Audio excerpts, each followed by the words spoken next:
L'agressivité au volant, on le sait, là, ça peut avoir des conséquences extrêmement fâcheuses. Ah oui, absolument. Faut apprendre à se gérer. Donc, on est stressé au volant et ça, ça a des effets concrets. Bien, c'est ça, vous le disiez. Aux États-Unis, d'ailleurs, on retourne aux États-Unis, la conduite agressive, donc on parle de talonnage. Comment on dit talonnage, Marc-André?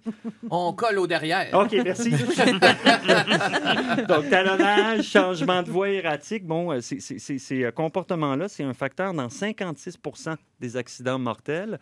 Au Québec, un accident sur 3 est provoqué par une collision par l'arrière. Donc, vous ajoutez à ça les multiples écrans. J'en ai déjà parlé à quel point c'est un problème pour la conduite. Le téléphone, ce qui est encore pire. Et donc, on a un cocktail parfait. Puis ça, c'est sans parler de l'état des routes, qui est particulièrement mauvais. Aux États-Unis, on estime que c'est 43 des routes qui sont en mauvais ou médiocre état. Au Québec, c'est variable. Ça va de 35 pour la grande région de Québec à 70 en Abitibi. Donc, vous voyez, c'est variable, mais c'est très souvent pire que ça. On le mais sait. Nos infrastructures sont vieillissantes, on le sait. Voilà. Donc, à la question, est-ce qu'on conduit plus mal qu'avant?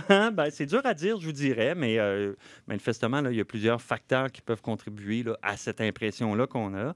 Mais peut-être, je dirais, ralentir, lâcher le téléphone, garder une bonne distance, donc ne pas faire de talonnage. Ne pas coller au derrière. Merci. Mais respirer. C'est ça. S'éloigner du derrière. Respirer par le nez. Prenez Courtois. votre temps. Peut-être que si on fait tout ça collectivement, on pourra dire un jour que les gens conduisent mieux qu'avant.